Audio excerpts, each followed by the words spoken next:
Good morning and most welcome to my YouTube channel Speak English Easily. My name is Sanjay. তো আজি আমি যি বিষয় নিয়ে লৈ কথা ক'ব বিচাৰিছো এটা বহুত গুৰুত্বপূৰ্ণ বিষয় এটা হৈছে international phonetic sound consonant sound plosives 6 তে মই অলৰেডি তাৰ আগতে ভিডিও বনাইছো যত মই সামাৰাইজ কৰিছো 44 sounds in international phonetic sound তে মই আশা কৰো সেই ভিডিওবিলাক যদি আপুনি YouTube চেনেলৰ প্লেলিষ্টত গৈ চাই তেতিয়ালে এই ভিডিওটো বুজাত সুবিধা হ'ব কাৰণ প্ৰতিটো ভিডিওৰ লগত লিংক আপ আছে ঠিক আছে তাৰ উপৰি মই বনাইছো মনপথং ডিপথং লং মনপথং শৰ্ট মনপথং তাৰ ওপৰত মই ভিডিও বনাইছো হেবিলাক যদি চাই আৰু আপুনি ক্লিয়াৰ হ'ব পাৰিব তো বলক সময় নষ্ট নকৰি মই ভিডিওটো আৰম্ভ কৰিছো তো প্ৰথমতে যেটো পাইছো আমি এটা এক নম্বৰ আছে পি সিম্বলৰে দিয়া আছে তো প সাউন্ড বুলি কোৱা হয় প সাউন্ড দুই নম্বৰতে আছে বি সিম্বলৰে তো যেটো সাউন্ড যেটো প্ৰডিউস হয় হেতু আছে ব তিন নম্বৰতে আছে টি সিম্বলৰে আমি লিখো হেতু সাউন্ড হয় চ চ চ এটো মানে অলপমান ডিফারেন্স যেনেকুৱা ধৰক আমি নরমালি কি বুলি কওঁ ট ট অথবা ত বুলি কওঁ আসলে ট নহয় ত নহয় তাৰ মাজত যেটো হয় চ চ ঠিক আছে 4 নম্বৰটো আছে ডি সিম্বলৰে আমি এটো লিখো আৰু এটো ড বুলি কয় ড 5 নম্বৰটো আছে কে সিম্বলৰে লিখো এটো ক বুলি সাউন্ড প্ৰডিউস কৰা হয় আৰু 6 নম্বৰটো আছে এটো জি ৰে আমি সিম্বলাইজ কৰিছো এটো গ বুলি সাউন্ড প্ৰডিউস কৰা হয় তো এক নম্বৰতে আমি ইয়াতে কিছুমান ওয়াৰ্ড লৈছো তাৰ পিছত ইয়াতে কিছুমান সেন্টেন্সৰ মাধ্যমত এটো বুজাত ট্ৰাই কৰিম তেতিয়ালে কি হ'ব এটো ক্লিষ্টেল ক্লিয়াৰ হৈ যাব আৰু বুজাত সুবিধা হ'ব তো এক নম্বৰতে যেটো পি ৰে আমি সিম্বলাইজ কৰিছো এটো প সাউন্ড যেনেকা ইয়াতে মই কিছুমান ওয়াৰ্ডৰ সহায় লৈছো উদাহৰণ হিচাপে P A T pet pet P E N pan pan okay so ইয়াতে P I N K pink P O T pot তো ইংলিশত কি হয় আসলে পি টু প বুলি উচ্চাৰণ ডাইৰেক্টলি নকৰি পি আৰু এটা সৰু কে এইচ উচ্চাৰণ হয় মানে প ঠিক আছে প্যাট প্যান পিঙ্ক পট এবাৰ আহক আমি সেন্টেন্সৰ মাধ্যমত বুজা ট্ৰাই কৰো হেতু হৈছে আই হ্যাভ এ পেন তো ডেফিনেটলি ইয়াতে যেটো আমি পি উচ্চাৰণ পি সাউন্ডটো হেতু পাইছো তাৰপৰি her dress is pink yes friend ইয়াতেও আমি পি উচ্চাৰণটো অবশ্যই পাইছো ঠিক আছে এটা আশা করি এটো বুজি পাইছে আহক আমি নেক্সট যেটো প্লসিভ সাউন্ড তারপরে আগবাঢ়ো হেতু হৈছে 2 নম্বৰতে বি ৰে সিম্বলাইজ কৰা হৈছে আৰু হেতু ব বুলি কয় ব যেনেকুৱা এটো আমি উদাহৰণ দিছো কিছুমান ওয়ার্ড লৈ কেনে বন বেবি বক্স বাস ঠিক আছে বন বেবি বক্স বাস তে আমাৰ যিসকল নন নেটিভ ইংলিশ স্পিকাৰ আছে তেওঁলোকে কি বুলি ভুল কৰে মই একবাৰ এটো কৈ দিছো এটো বোন বুলি পঢ়ে বোন আৰু এটো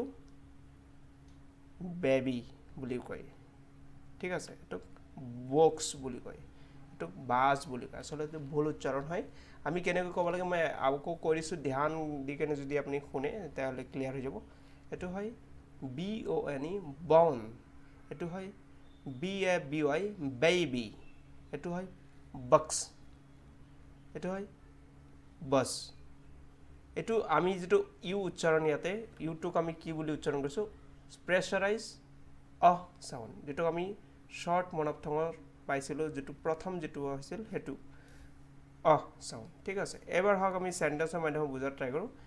আৰু ক্লিয়াৰ হৈ যাব আমাৰ she has a girl baby ঠিক আছে ইয়াতে আমি যদি চাও তেতিয়ালে বি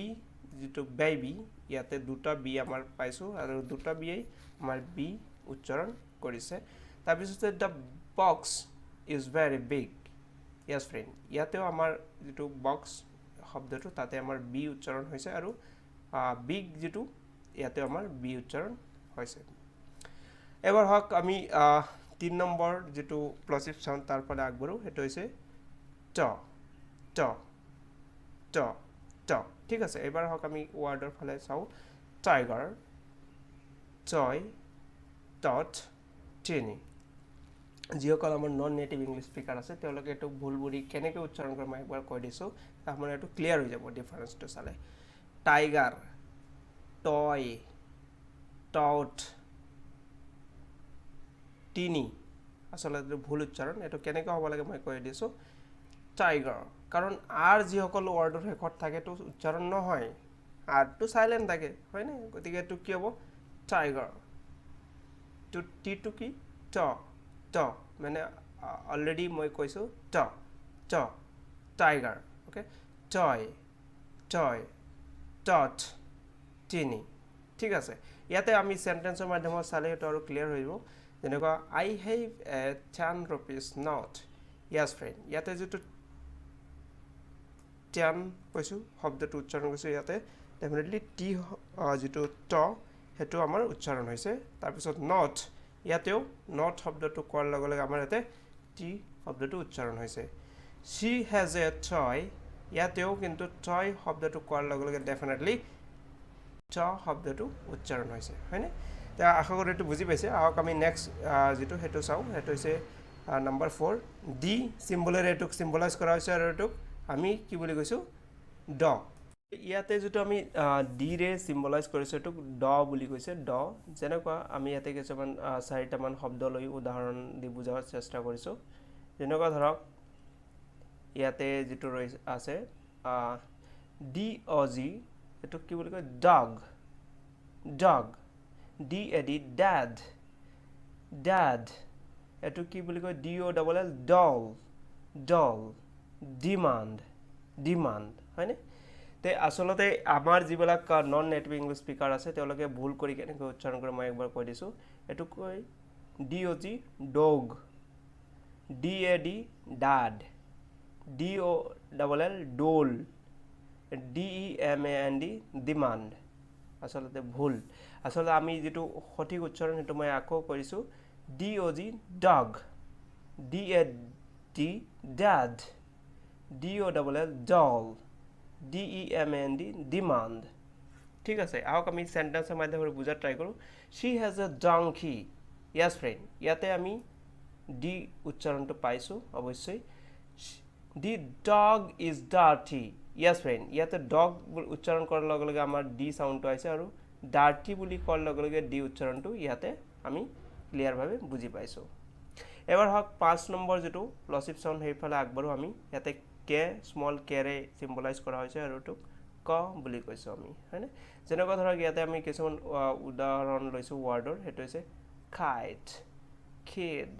ৰক কিং হয়নে তো ইয়াতে যিটো কটোক আমি উচ্চাৰণ কৰিছোঁ এইটো খ বুলি নহয় কও নহয় এইটো কৰ পিছত এটা সৰুকৈ এইচ খ খ খ এইটো আপুনি চিক্ৰেট মানে এইটো আপুনি বুজি লাগিব প্ৰেক্টিচ কৰিলেহে এইটো আপুনি ক'ব পাৰিব এইটো হৈছে কাইট কিড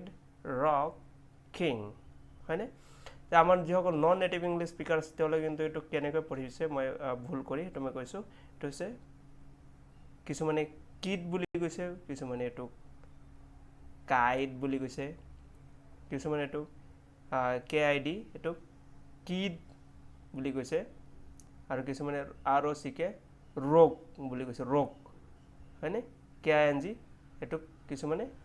কিংগে বুলি কৈছে আচলতে এইটো কি হয় মই কৈ দিছোঁ আকৌ এবাৰ তাকে আপোনাৰ এইটো ক্লিয়াৰ হৈ যায় বাৰ বাৰ আপুনিও প্ৰেক্টিচ কৰিব তেতিয়া আপুনি আৰু ভালদৰে ক'ব পাৰিব K I T kite K I D kid R O' C K rock K I N G king ঠিক আছে আহক আমি চেণ্টেন্সৰ মাধ্যমে বুজাত ট্ৰাই কৰোঁ সেইটো হৈছে কি he has a kite definitely ইয়াতে কে উচ্চাৰণ হৈছে দ্য কিং ইজ অনেষ্ট ইয়াতেও কিন্তু কিঙত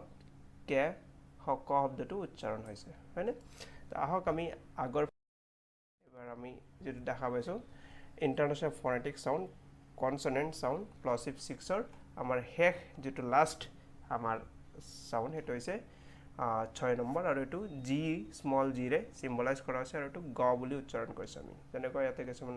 ৱৰ্ড লৈছোঁ মই গট গেইন গট গন হয়নে ইয়াতে চাওক ডিফাৰেঞ্চ কি আছে এই যেটো গট আৰু এটো got তাৰ মাজত কিমান ডিফাৰেন্স আছে এটো হৈছে small o o sound o নহয় দেই o got আৰু এটো got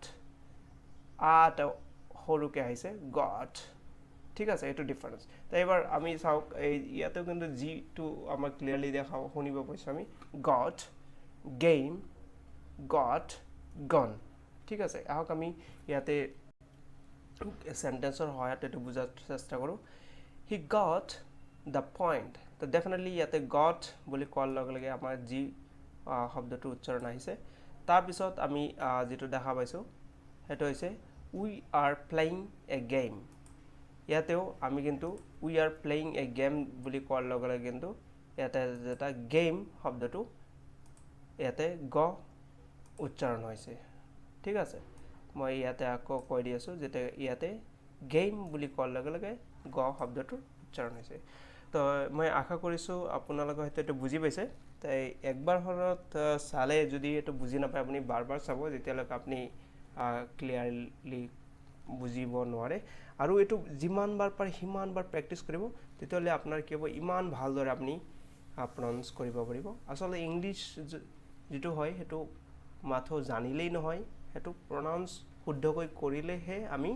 আসলতে ভালকে ইংলিশ ক'ব পাৰিম আৰু তেতিয়াহে তাৰ আউটপুটটো আমি ল'ব পাৰিম যেনেকৈ ধৰক আপুনি কিবা এটা প্ৰফেশনালত কাম কৰে কিবা এটা অফিসত কাম কৰে যদি ভালকৈ ইংলিশ ক'ব পাৰে তেতিয়ালে আপুনি সবতে আপোনাৰ প্ৰমোশন হ'ব প্লাস আপোনাৰ এটা সম্মান অন্য ধৰণে আপুনি পাব তে হেতু আশা কৰি মই এইবিলাক ভিডিও বনাই আছো যাতে আপোনালোকে ভালদৰে আপোনাৰ জীৱনত সফল হ'ব পাৰে so with the best wishes thank you very much for watching this video have a lovely day